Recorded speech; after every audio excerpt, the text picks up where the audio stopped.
Fundação EGN de uma forma proteio que defende interesses de casa e pueblo, com a propriedade de governo para vender e ir. De uma palavra, Fundação EGN que salvaguardia serviço na vivienda de uma maneira justa e correta.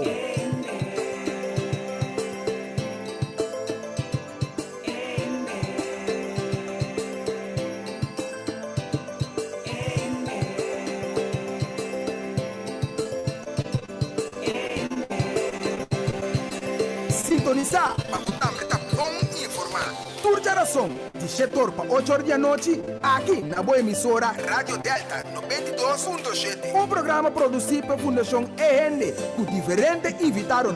Dirigir e apresentar pelo defensor incansável para a justiça social, senhora Ardit Merien Marta.